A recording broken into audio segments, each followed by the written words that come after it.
Hello ছোট্ট বন্ধুরা, কেমন আছো তোমরা সবাই? আশা করছি তোমরা সবাই খুব ভালো গেছো। তো আবারও চলে এসেছি একটা নতুন ক্লাস নিয়ে।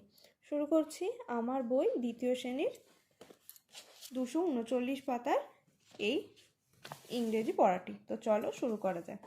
এখানে তোমরা দেখতেই পাচ্ছ ব্র্যাকেটে একই উচ্চারণে দুটো করে শব্দ দেওয়া আছে। এর মধ্যে সঠিক শব্দটা তোমাদের এখানে বসাতে বলেছে। Fill in the gaps with correct words. I sleep or sleep on the bed. দেখো দুটোরই উচ্চারণ কিন্তু স্লিপ, একটা SLIP আর একটা SEEP। তো বেডে আমরা ঘুমাতে যাই, তাই তো, তাই এখানে হবে SLEEP, এই স্লিপ বানানটা। তো চলো লিখে নাও। Please come here, HERE। There are many bird in the sky. এখানে দেয়ার দুটো দেখো, দুটোই দেয়ার, একই উচ্চারণ, শুধু বানানটা আলাদা। দেয়ার।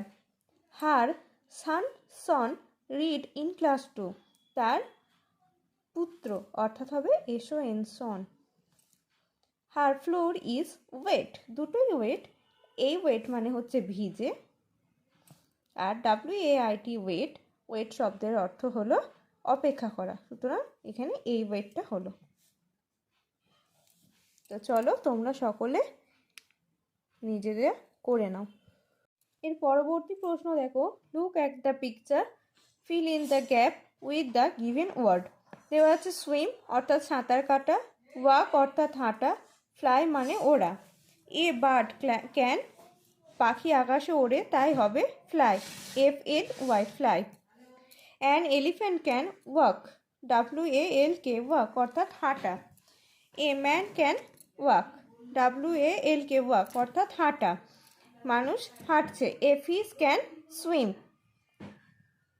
মাছ সাঁতার কাটে। তো আশা করব তোমরা সকলে বুঝতে পেরেছো, আর তোমাদের প্রয়োজন হলে তোমরা তোমাদের বইয়ে করে নিতে পারো। তো ক্লাসটা কেমন লাগলো অবশ্যই জানিও।